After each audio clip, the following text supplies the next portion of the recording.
Good morning students, welcome to biology and chemistry class. Today I will be taking chemistry. The first topic for today's class is acid, bases and salts. Now we use acid, bases and salts in our day-to-day life, but we do not know which is acid, which is base and which is salt. So now let us understand what is acid, base and salt. Acid. The pH of acid is lesser than 7. It neutralizes base and it tastes sour. Example, hydrochloric acid and sulfuric acid. For example, we use acids for cleaning our floor. Example, toilets. The best example I can give you is Lysol, etc. So these are used for cleaning purposes. Next, what is base? Base pH is greater than 7. It neutralizes acid, taste bitter. We can remember B and B. B is base and B is bitter. Example, sodium hydroxide. We use so many cosmetic creams. They are all under bases. Next, salt. We eat salt and we know salt tastes salty in taste. Okay, now let us understand the reaction of metallic oxides with acid. Here I am taking copper oxide in a test tube and I am adding sulfuric acid. As I am adding sulfuric acid, I will be continuously stirring it. As I stir it, it forms copper chloride plus water. So with this we understand a metallic oxide plus acid gives salt plus water.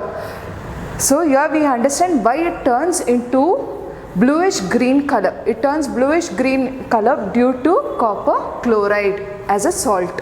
Next, we will understand what is electrolysis. Electrolysis is when an acid and a base conducts electricity.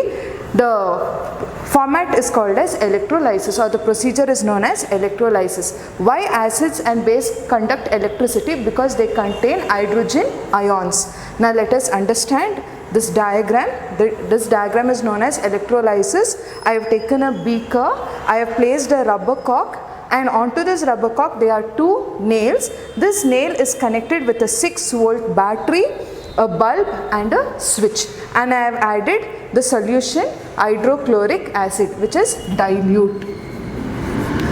Now as I switch on, the bulb starts glowing.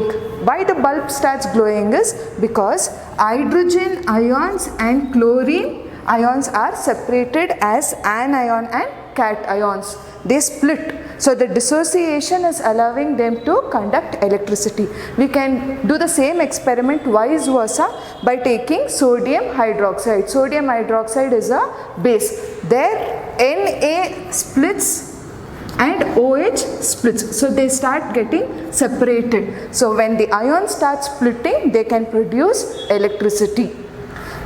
Therefore, acids and base can conduct electricity. Now let us understand the indicators for acid and base.